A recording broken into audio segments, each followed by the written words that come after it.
So yesterday the Lakers drafted Jalen Hood-Schifino and Maxwell Lewis, both guys that I think are very solid and could make real contributions to the Lakers. They're not guys that are going to come in and start or play 30 minutes a game or anything like that, but two guys that could come in, 10, 15 minutes a game and just be quality contributors out there on the court. They're young, they got size, they got switchability, they all have multiple intangibles. All of these things are very important for a team like the Lakers. They are in this sort of youth movement, trying to put youth and athleticism and things like that around LeBron James and Anthony Davis. Lakers were just in the Western Conference Finals. And these guys are two guys that give the Lakers a lot of flexibility, right? A lot of people were really disappointed, or I've seen a lot of people be very disappointed in the Lakers not trading the picks or the not putting themselves in a position to where it feels like they're going all in.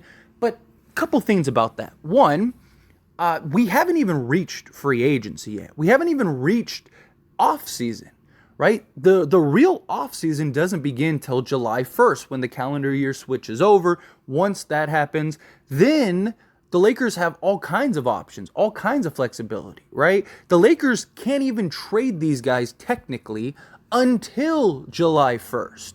So it is still very possible that both of these guys could end up being on another roster and may even have been drafted for another roster, for another team. We won't know until that time comes. I'm not saying that they will. I'm not saying that they should, right? Again, I really like these guys. I think Schifino could be a Jamal Murray type player. Will he ever be as good? I don't know. Time will tell. He's better defensively. Maxwell Lewis has and just kind of screams a Mikal Bridges type. He's even a little bigger.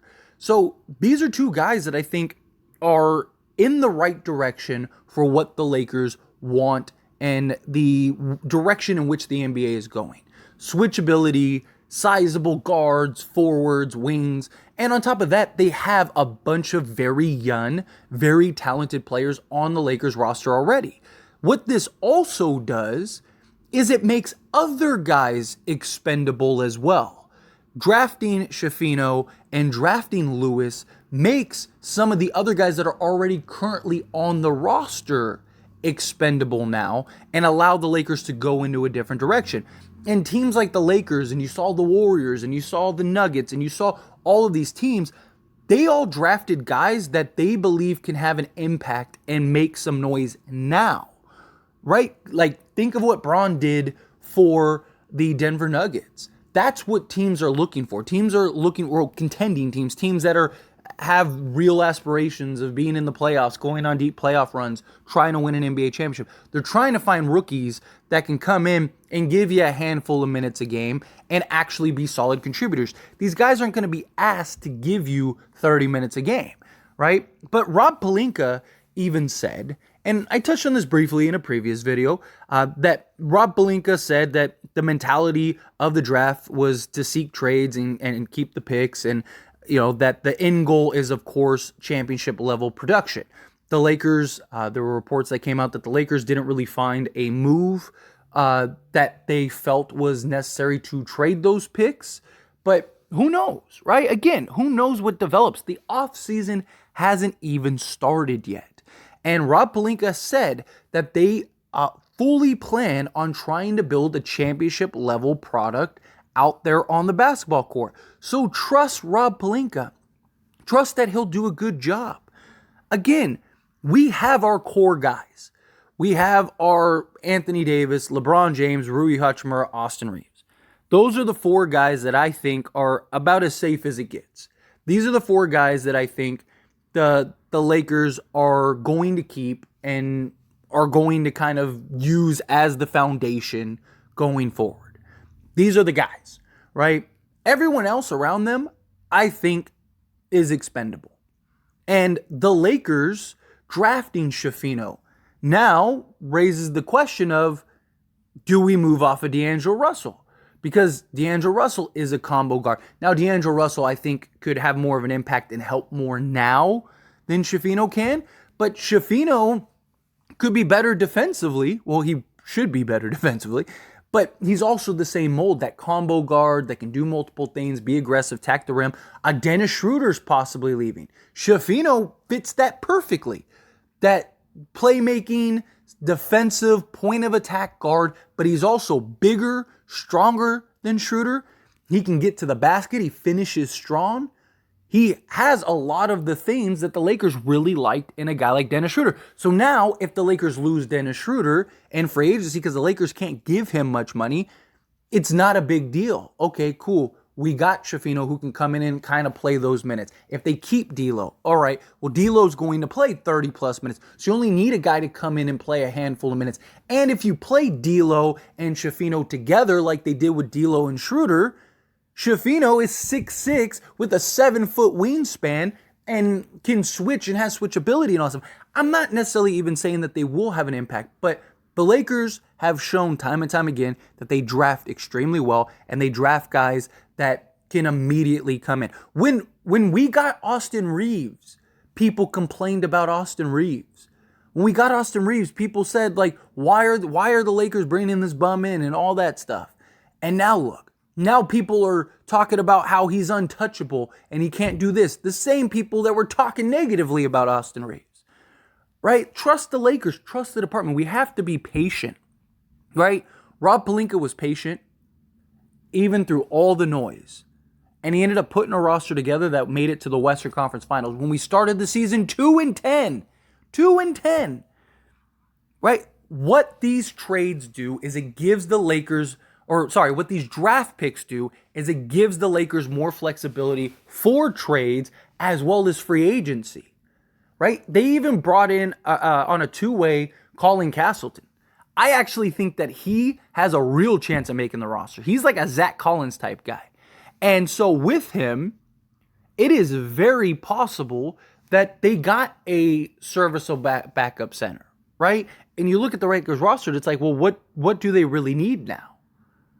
And the Lakers filled voids, filled needs, got pieces, got guys that they can add to the core, not just for this year, but for the future. So now it gives them flexibility to go and get pieces in free agency. This free agency isn't great. There's not really many guys in free agency that are very good, and the ones that are out of our price range. And we're also competing with teams like Dallas and the Phoenix Suns, who you could go to them and play 30 minutes for a vet minimum, or you could go to the Lakers and play 15 minutes for a vet minimum. They probably would go to the Phoenix Suns. That's the difference. We have to be patient. A lot of, again, the offseason hasn't even officially started. There is so much. The Lakers roster could be completely different between now and then. But again, what these moves did is it made guys like again, Dennis Schroeder expendable. Okay, well, we don't, if we lose him, it's fine. Makes D'Angelo Russell expendable. If Maxwell Lewis can knock down some shots and play defense, it might make Jared Vanderbilt expendable, right? Or at least more digestible if we end up having to pony him up in a trade. All of those things are something to take account. Lakers are actively still looking for moves. They're taking Mo Bamba. They're taking Malik Beasley. They still have the 2029 first round pick. They have a lot of things that they could still use as leverage to go and work out a trade. There was a report earlier today that the Chicago Bulls are a team to look out for Mo Bamba. Mo Bamba's got a $10 million contract. Maybe they could work something out to where they could get Alex Caruso and maybe Andre Drummond, right? And now you got that veteran center, bring in Castleton as your development center, and there you go. You got a quality backup or starting level in Andre Drummond, who's got size and can bang and isn't afraid to play center. You go and you get a Castleton, who is basically Zach Collins 2.0 with potential to be better. There you go. All of those things are really solid moves that could help the Lakers and put them in a direction. Do I want a trade? Do I want, Buddy Hield and Miles Turner? Do I want, Damian Lillard or something? Of course I do. And those still very well might happen. Who knows? We have no idea what is in the works. The Lakers like to try to keep things as under wraps as possible, right? Not everything. Most things get out, right? Like the Utah deal ended up getting out. But you look at things like the Rui deal. Like that came out of left field. Even D'Lo kind of came out of left field. So I trust Rob Pelinka. I trust the Lakers are actively trying to find something that makes sense that they can now use to go and upgrade this roster, right? And they could be looking at Maxwell and Jalen and going, all right, well, okay, we got a 6'7" switchable forward. We got a 6'6" combo guard. Both guys can guard, 1 through 4 in today's NBA. All right, well, what else do we need? Okay, well, we could use a veteran center. Cool. Let's go get that. Right? It allows them to focus on the things that they need to focus on. It makes guys that may have not been expendable now expendable. Now you don't have to go and do whatever you can to keep D'Lo, right? Because it's like, okay, like if D'Lo is demanding $30 million plus a year, and it's just like we can't pay him that. It makes no sense. Okay, well, good luck to you. If you can find that on the open market, fine. We'll just stick with other guys. And now we'll just go find like a veteran point guard on a minimum that can just come in, play the role, or we'll let Reeves play the. My point is that it gives the Lakers the flexibility for if that deal comes along. Again, I'm not saying it is going to come along. It very well not. Rob Pelinka is not going to do a trade just to do a trade. He has shown that. He's not going to do a move until that happens. And look, the Lakers may end up just allowing things to kind of play out, and there's an argument for that. Get a couple free agents, play out the regular season to the trade deadline, and then make moves accordingly, right? Like, okay, we're a move away. Oh, Trae Young just became available. Just using him as an example. Trae Young just became available. Can we take D'Lo and whatever and go get that? Oh, we can? Okay, let's go do that. Or, the Pacers aren't going to make the playoffs again and Miles Turner wants out. Can we go make a play for Turner, right? You have guys under contract. D'Lo wouldn't have to be a sign and trade. Maybe Vanderbilt, somebody really wants Vanderbilt badly or something, and maybe Shafino and Lewis are balling. And it's like, okay, well, we can trade Vanderbilt because Lewis is giving us maybe not the elite level defense, but he's giving us really good defense, but he's giving us also offensive output, which Jared Vanderbilt doesn't give us, right? Oh, man, Shafino is killing it right now. He's 6'6", getting to the hoop. He's basically a better version of Dennis Schroeder. Like, watch out. Like, here we go. Okay, we got our guy. Let's look to see what we could get for D'Lo. It brings that up. And I trust Rob Pelinka. I believe in Rob Pelinka. He has shown time and time again that he is able to find things where you can't find them, right? Like the new CBA is very apparent. A lot of things have already happened that are clearly affected by the CBA to an extent. I mean, even the Warriors just basically gave away and even gave up assets on top of it to give away Jordan Poole. A guy who 2 years ago was thought to believe that he was the face of the Warriors once Steph retires. And now he's on the Wizards, and it's crazy how fast things can change. I mean, even last year with the Lakers went from the 13th seed to all of a sudden being in the Western Conference Finals because Lakers were patient, Rob was patient. They didn't do anything hasty. They allowed things to develop.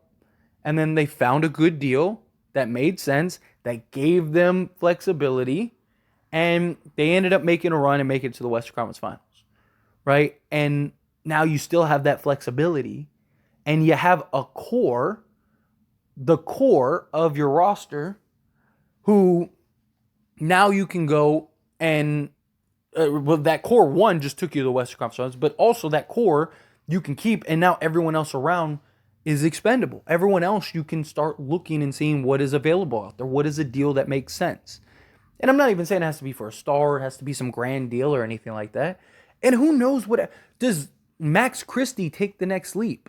There's talks about him being 6'6", 6'7" now, right? If he's 6'7", then you definitely don't need Jared Vanderbilt.